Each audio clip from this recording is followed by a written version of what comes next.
Okay, so in the previous class we have stopped at the point where we are discussing about the special cases of two-dimensional stress problem. So the first case we are discussing, that is when only either the axial tension or compression is acting, right? So if you think that a two-dimensional stress problem, so when there is a single dimensional stress also, like when only the sigma x is coming into picture or sigma y is coming into picture, then also you will find that there will be existence of shear stresses at an inclined plane. Okay? So from the basic equations of the two-dimensional stress problems or the general equations, whatever we have found out, the equations you remember, sigma n and tau, so they are expressed in terms of two normal stresses in the plane and the shear stresses along the plane. So at the inclined plane, the stress condition is given as sigma n normal to the plane and tau along the plane. So if we consider a single dimensional stress problem or axial tension, then what will happen? So there will not be any tau coming into picture. So tau xy will become equal to 0. And when we are pulling it in the x direction, then sigma y will be also equal to 0. So you put back the sigma y, sigma x value in these two equations, right? So if I put back the sigma y value equal to 0 and tau xy value equal to 0, so what I get? I get the simplified equation sigma n is equal to half of sigma x, because sigma y becomes 0.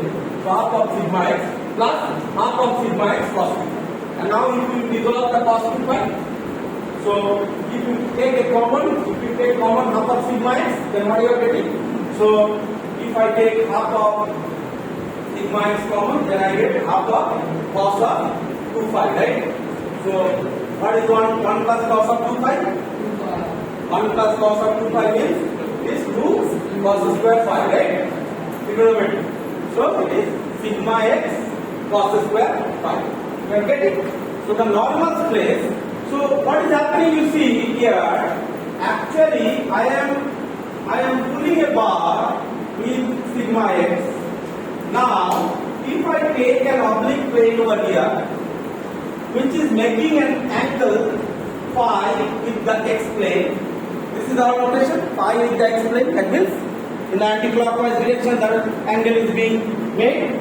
So if I take an inclined plane like this, so in this plane you see, although only the normal spaces have act, or only the single dimensional expression spaces have act, still there will be existence of shear stress. So you see, if we see the general stress problem, two-dimensional stress problem, from here you can put back again the sigma y equal to 0 and tau xy equal to 0. So what does it give rise to? So tau will become equal to half of sigma x sin theta. That means tau will have some value, right? And if tau is having value, that means what does it mean? If tau is having value, that means there is an existence of shear stress along the oblique plane. Correct? So an inclined plane, when I am cutting it, then I am getting the existence of the shear stress. Although you see, the system as such is not subjected to any kind of shear stress. Have you understood? So this is what is the essence of plane stress problem. Clear?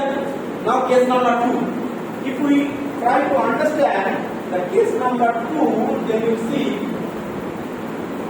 when there is biaxial stress condition is happening. Biaxial stress means, so general stress condition is biaxial stress as well as shear stress coming into picture. So second condition, special condition, biaxial tension or compression is happening. So biaxial means, suppose I take an element, and in that element this and this are there. So sigma x is there, sigma y is there. There is no existence of shear stress. But still you will find that there is the existence of shear stress coming when I take an oblique plane in that element. Have you understood? So if I take again the general equation, so in that what will put? Will put tau xy equal to 0, isn't it? because the element is not at all subjected to shear stress. So as there is no existence of shear stress in any of the planes, so what will happen? Tau xy will become equal to 0. So you put back the tau xy value into the general equation of sigma n, right? So what is sigma n? Sigma n is equal to half of sigma x plus sigma y plus half of sigma x minus sigma y, right? So half of sigma x minus sigma y cos theta, right? So if you take the general equation, in that you have another one term minus tau xy sin theta. So tau xy becomes 0. So the value of sigma n will become this. And what will be the value of tau? Tau xy will again become 0. And the value of tau will be half of sigma x minus sigma y sin theta. So please try to understand this, that if you remember the general equation, and I told you how to remember the general equation also. There is a similarity also, and from that similarity also you can remember. If you can remember sigma n, then you can easily remember tau, right? So if you remember the general equations of normal stress and shear stress in an oblique plane, then you can very easily find out the cases for the special cases, basically special cases for other conditions, right? Now, considering this, if you take further specialized condition, so what is further specialized condition? We are taking an oblique plane. So oblique plane, this is my inclined plane, right? So this inclined plane is making an angle phi. So when phi is equal to 0, what does it mean? When the phi is equal to 0, that means this plane is along this one. When phi is equal to 90, my plane is along this one. Right? Because phi is becoming 0 to 90 over here. So if I put back the condition, special condition of phi is equal to 0, so what happens? You see, if I put phi is equal to 0, what will happen to that? Cos 2 phi, cos 0 is 1, and this one will become half of sigma x plus sigma y, half of sigma x minus sigma y. So half of sigma x plus half of sigma x will remain, half of sigma y, half of sigma y will cancel. Correct? What will become? This condition will become what? So sigma n will become half of sigma x plus half of sigma y plus cos 2 phi, cos 0, phi is equal to 0, so cos 2 phi will become cos 0 is 1, so that will give you half of sigma x minus half of sigma y. So I cancel half of sigma y, and then what will be the value? What will be the value of the stress?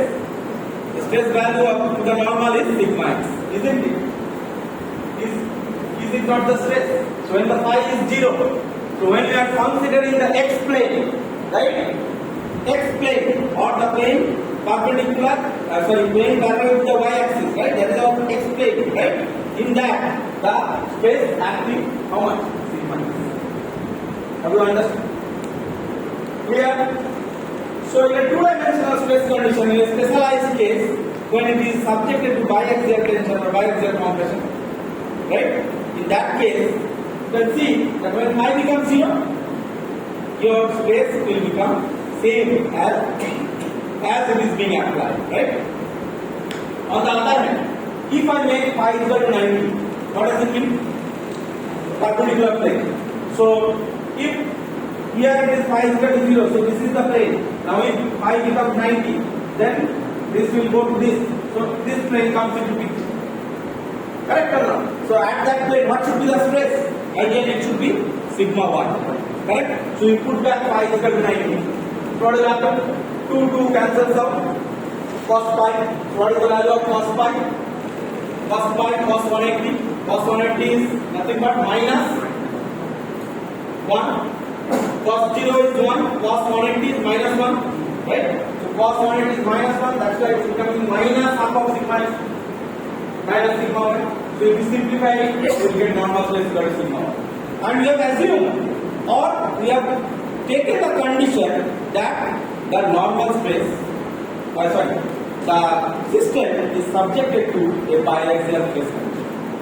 Have you understood? But one point you should notice over here, that when the element or the system is subjected to biaxial stress condition also, then also there is an existence of shear stress. So these are the biaxial stresses. There is no shear stress in this system. However, in this oblique plane, we will get normal stress and we will get shear stress. And in the previous class, we have understood where that shear stress will become maximum and where that normal stress will become maximum. Where the normal stress become maximum, what are the planes called? What are those planes called? The normal stress where it becomes maximum, what are those planes called? Principal planes.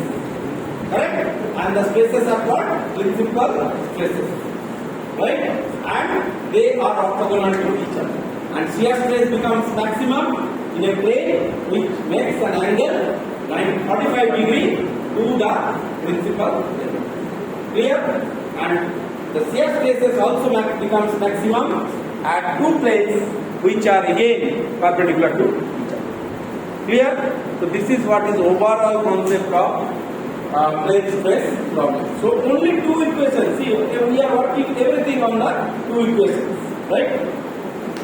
Now we will try to understand another one very important concept of plane stress, that is more subtle.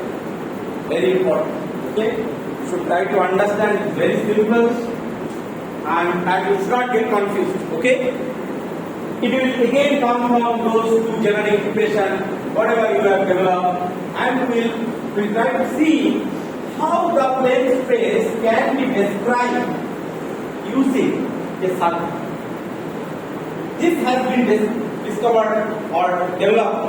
This theory has been developed by Moore. Okay, and he has shown that plane stress conditions can be described using the points on the circumference of a circle.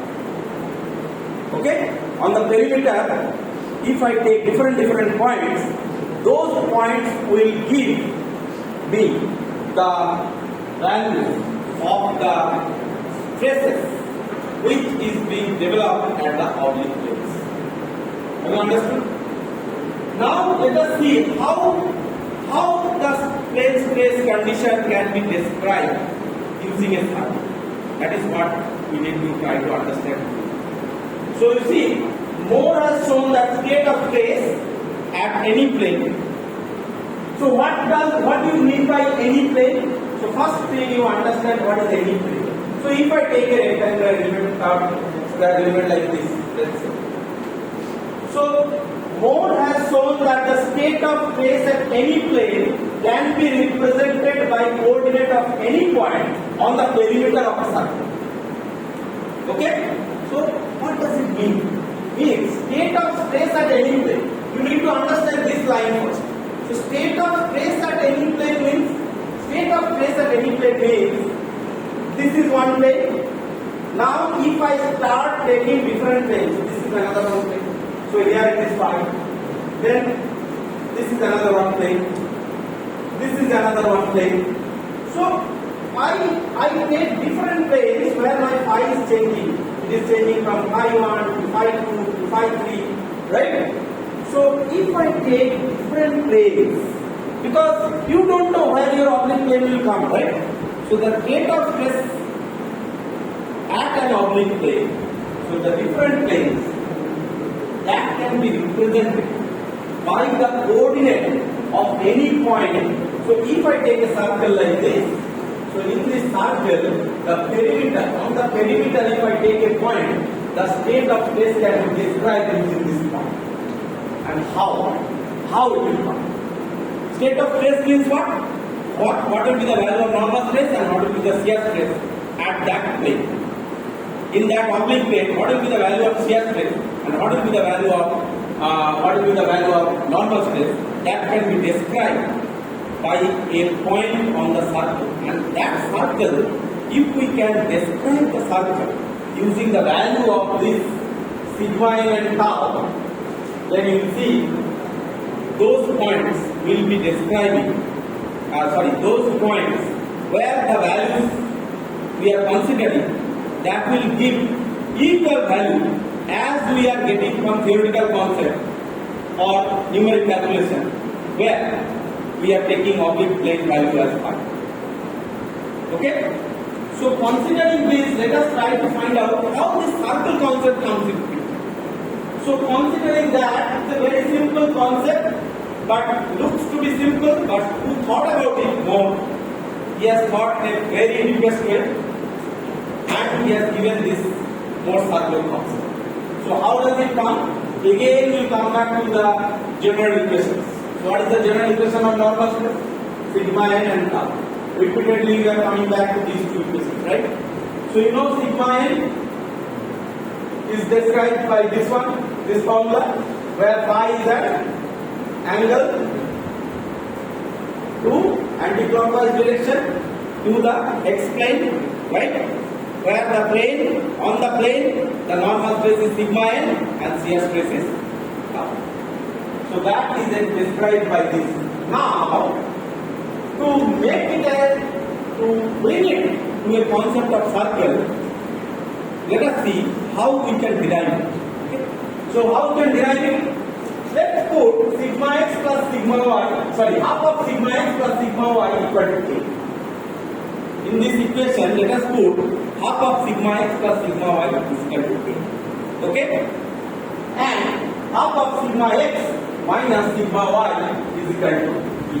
So, you tell me what the equation will become now. So, if I put sigma x and half of sigma x plus sigma y is equal to k, then what will be the equation become? So, it will become a plus b cos 2 phi minus and tau xy, let us take c. Three values we are taking. So what is the average value? Half of sigma x plus sigma y. So normal space average value, that we are taking a. Half of sigma x minus sigma y, we are taking b, and tau xy, let us assume it is equal to c. So a plus b cos 2 phi minus this will become not sigma x, sigma n. Correct? Now what will be the value of tau? So tau will become equal to half of sigma x minus sigma y. What is half of sigma x minus sigma y? B. Right? So half of sigma x minus sigma y is equal to b. And what is the next part? So b sin 2 phi, right? And plus tau xy. Tau xy is c cos 2 phi. So we are getting two equations in this part. Sigma n, sigma y. Sorry, tau, sigma n and tau. Right? Now, sin 2 phi, sorry, minus c sin 2 phi. Correct. Thank you. I did a mistake. So, tau xy sin 2 phi. So, tau xy is replaced with c. So, minus c sin 2. Okay? Now, what is the equation of circle? You tell me. What is the equation of circle?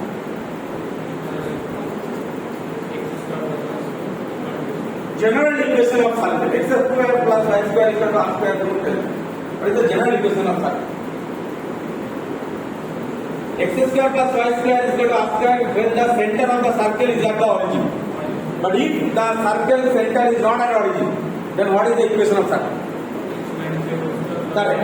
Absolutely correct. You are saying correct. So it is x minus a, so whole square plus y minus b whole square is equal to c square or r square, right? That's all, right? So you see the equation of circle which is having its center at a point AB from the origin, right? So at the origin, if it is there, then sigma x, then x square plus y square is equal to r square is correct. But if your center is not at origin, so if I can have my center somewhere here, and I can describe the circle, right? So if that is the case, then that is my equation of circle, right? So now we need to find out the similarity from these two equations, so that we should be able to find out a circle from this. Okay? We should be able to find out a circle from this, right? So how do you do it? Very simple, you see. So we have you see sigma n and tau, right? So let's do something like this, sigma n minus a. So what will be the value of sigma n minus a? Tell me. Sigma n minus a will be b cos 2 phi minus c sin. Are you agree? And what will be the tau? Value of tau is equal to b sin 2 phi, same value, plus b cos 2 phi. Okay? Now let's try to find out the similarity between that Laplace equation. Now if my b becomes equal to 0 in that equation, okay? ऊपर वाला equation x minus a whole square plus b y minus b whole square. So I can say sigma n minus a, this I can take as x minus a, and tau minus 0. That means b value of b is equal to 0, right? So what I can say, I can do a squaring up. So I can do a squaring up of this sigma n minus a whole square plus tau square and simplify. Just simplify with trigonometric identity. Correct? So what will be sigma n minus a? What will be sigma n minus a whole square? Can anyone tell? So you see, I have done it step by step over here. Okay?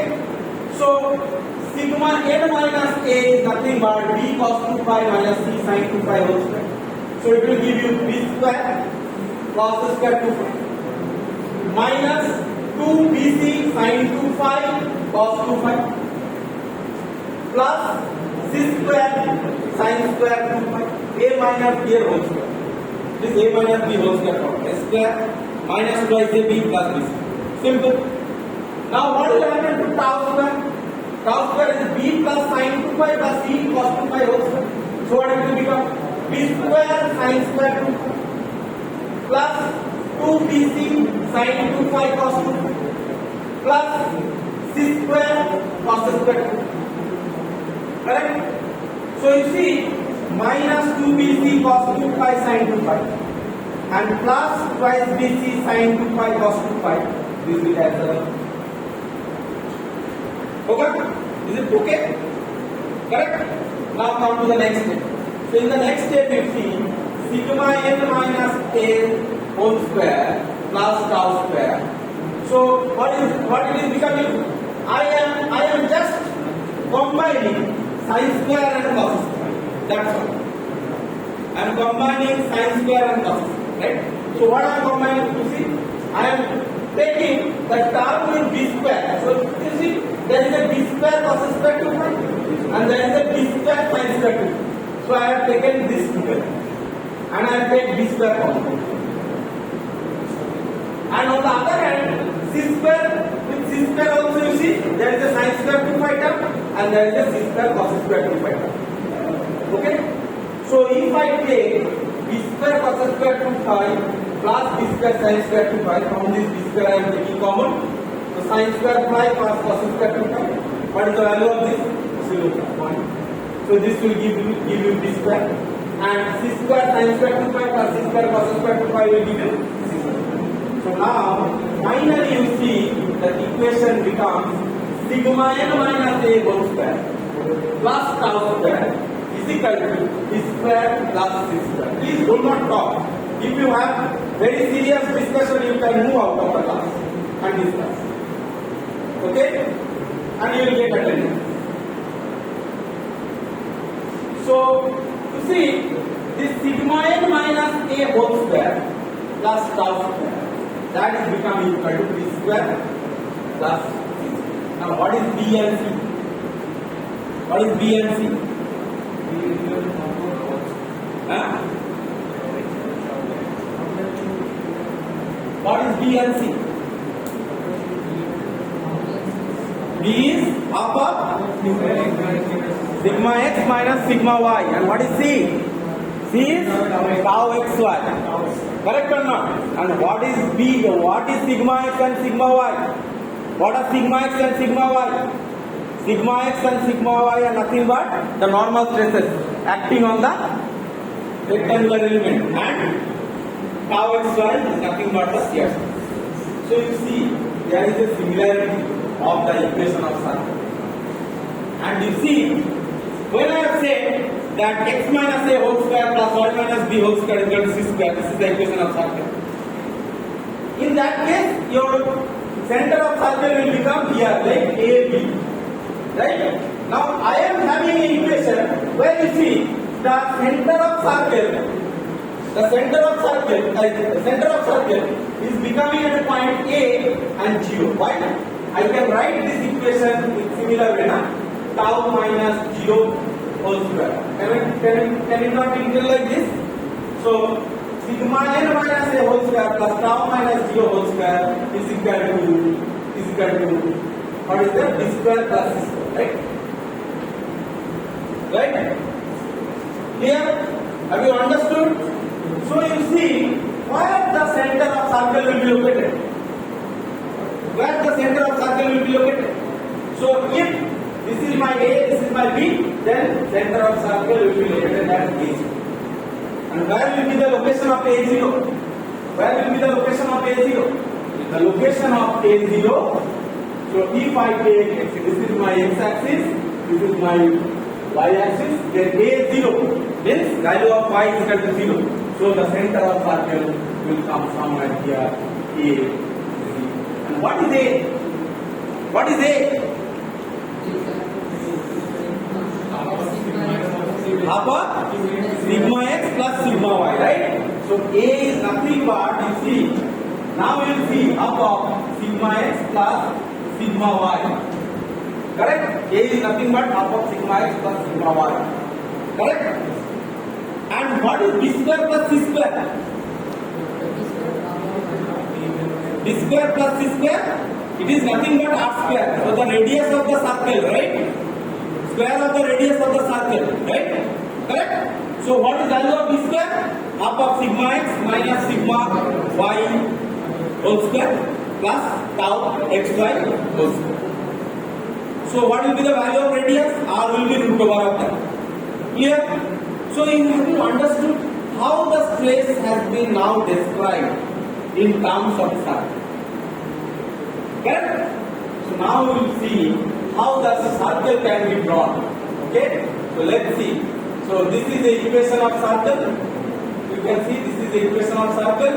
So sigma n is plotted as x-axis because you see we have seen what is the equation? X minus a. So if I plot sigma n along the x-axis and sigma and tau along the y-axis. So that means normal stress in an oblique plane I am drawing along the x-axis, and shear stress in an oblique plane I am drawing along y-axis. Okay? So instead of this, if I now try to plot this circle, so how the circle will look like?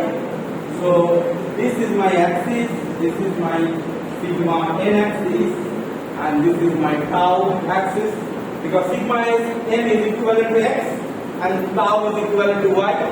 Okay? And where is my A? A0 is the center of circle. So A0 is somewhere here.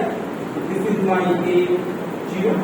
So if I can describe the circle using this and the radius, whatever is there, b square plus c square. Okay? Root over of b square plus c square with that radius. If I can draw a circle. Okay? The perimeter, the point on the perimeter of the circle will give you the stresses on different oblique planes and how it will come. Let's see. So in the next, just the step-by-step description of this is there, and I have put back the values of this one. You see, sigma n equal to half of this values I have just put back. Okay? A B का value वापस बिठा दिया equation में. So this is the final equation. Correct? Now you see, when the normal space is plotted along x-axis, that's what we have been. Sigma n is being plotted x-axis, and shear stress is plotted along y-axis. Tau is being plotted along y-axis, and the circle is drawn. The center for which is at sigma x plus sigma y by 2, 0, and the radius is sigma x minus sigma y whole square by 2 plus tau x y square. Okay, feeling? So if I can draw a circle like that, then that circle will give me something. Now you see how to draw it. So coordinate of the perimeter of the circle will give the space at any plane. Now let us try to understand it. How do you draw this circle? Okay? So you see, sigma x value, you know, sigma x is what? Sigma x is the normal space. Correct? And sigma y is another one normal space. Let's assume sigma x is more than sigma y. Let's assume. And if they are both positive, we'll draw it on the same side. If they are positive, negative, we'll draw it on the opposite side of the axis. Correct? So, as per our assumption, now sigma x, sigma y both positive. So, we start understanding this way. So, what we have done, we have plotted sigma x. एक point ले लिया इस एक जगह. So, we will take a point over here, sigma x. From here to here, let us say this is my sigma x. Correct? Sigma x is known to you or not? Is sigma x is known to you? Yeah? Known or not? It is known because you know what is the normal space acting on a body. Tau xy is known to you. Sigma y is known to you. Correct? So sigma x is plotted along x-axis. Then sigma y. Let's say you plot sigma y from here to here. Okay?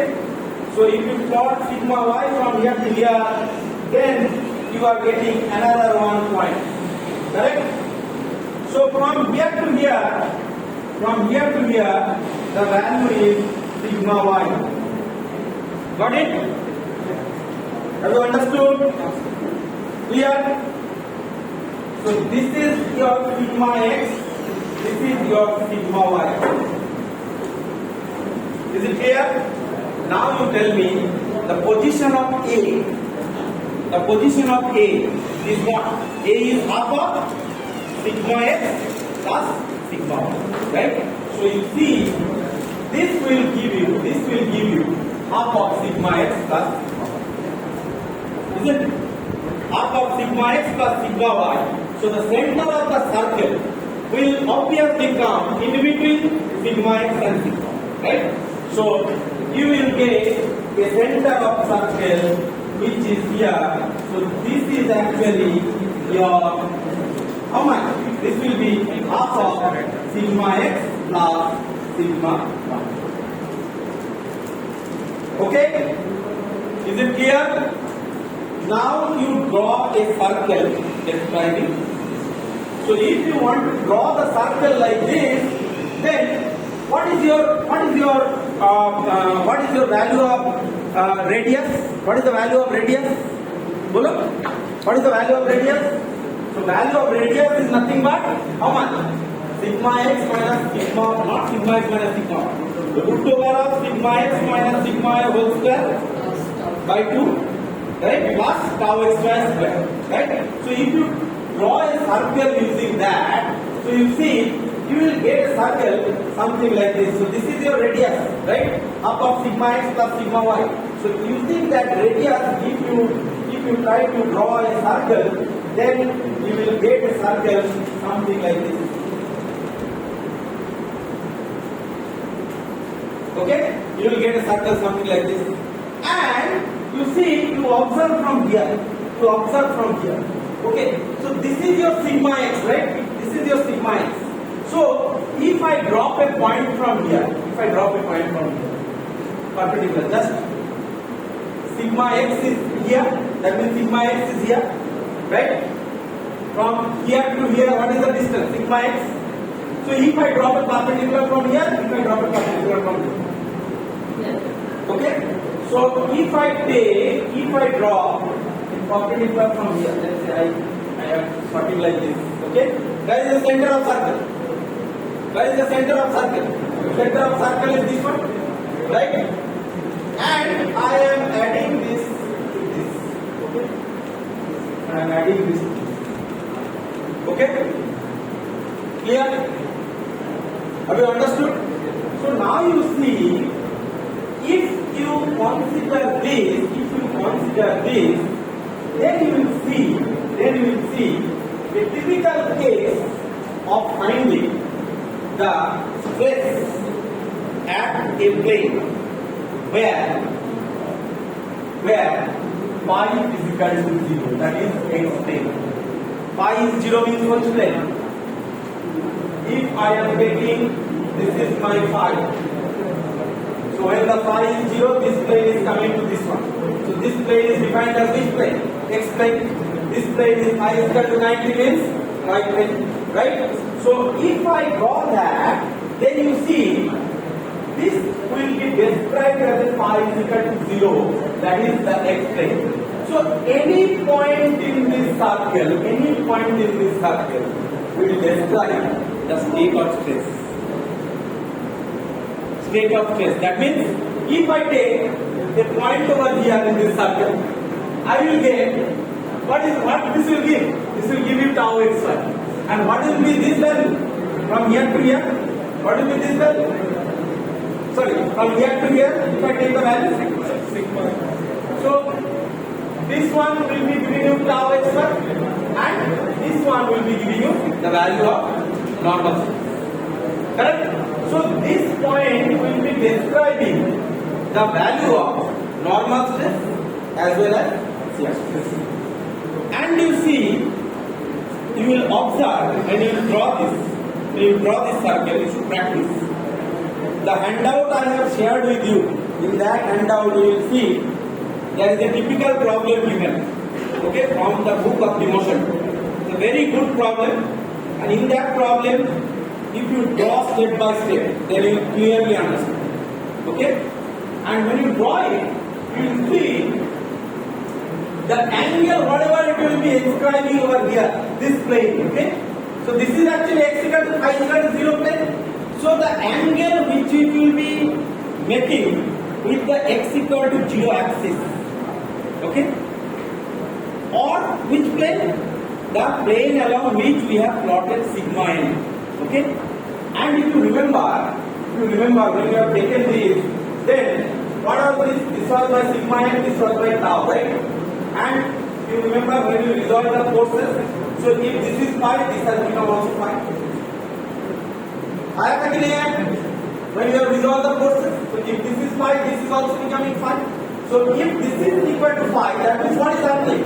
You see, this angle, whatever we are inscribing over here, okay, so that is actually your x plane, whatever is making with the oblique. Correct? Oblique plane means which plane? The oblique plane on which that normal stress is at. And you will find that whatever angle you will get over here, that will be twice that of whatever angle of the oblique plane you have. That means if you are having an angle of 30 degree in the both circle, you will be getting that angle as 60. Have you understood? So your oblique plane, where this thing will come, that will be 30. Now where the principal planes will be coming? Can anyone tell from this circle? Where the principal planes will come and where the principal stresses will occur? So what is principal stress? Sigma n plane. Sigma n, along the sigma n, right? So principal stress means there is no existence of shear stress. That means tau should be equal to 0. The value along the tau should be equal to 0. So if I take, that means if the value along the tau is equal to 0, that means it must be along the sigma n axis. And where the value of sigma n is becoming maximum, you see, this is the point in the circle where the sigma n is becoming maximum. And at this point, do you have any value of tau? So this is the plane, or this is the point in the circle which will describe the principal stress. Maximum. And maximum principal stress. And this is the point which will describe your minimum. Isn't it? Clear? Okay? So you see, the two planes are separated by how much angle? So this plane and this plane is separated by how much angle? If I take this as plane and this as plane, then how much is the separation angle? This will find 180 degree. So what is the value of phi? 90 degree. So we have seen two principal planes are separated by 90 degree. Does this circle describing it? So can you get principal stresses from here? Can you get principal planes from here? Where is the shear stress maximum? Where the shear stress will become maximum? Maximum radius. Yes. So maximum radius. So here is the point. The shear stress will become maximum, right? Correct? So you see, from the circle also you are getting the shear stress is maximum over here, but at that time also there is some principal stress existing. And we have developed that equation, right? So we have said that the plane where shear stresses are becoming maximum, at that plane there will not be, there will be existence of normal stresses also. You have seen that? You can describe it in motion. Third point, tau xy, maximum tau xy. Where is it happening? This is maximum tau xy. What is this plane and this plane making? Angle is 90 degree. So this is what which plane? This is the principal plane. So along the principal plane, along with with the principal plane, the plane of the shear stress in the mode circle is making an angle of 90 degree. So 90 degree is equal to 2 phi, right? Yes, sir. So what is the phi? 45. Right? So the angle with the principal plane, the maximum shear stress plane will make it is 45 degree. And you see, once it is on this side it is 45, on the other side also it will be there. So it is not only one, it will be on both the sides. The circle is inscribed like this. Correct? So have you understood? This is all about mode circle concept. Very simple concept. I have explained from the basics how mode circle is coming. Step by step formulation is given. The handout I have shared in the canvas. In that you will get a problem. Okay? So please go through that problem. Maybe in the next class we can discuss one or two problems. Then I will give one tutorial on this and I will move to the next chapter, that is torsion. Okay? Thank you.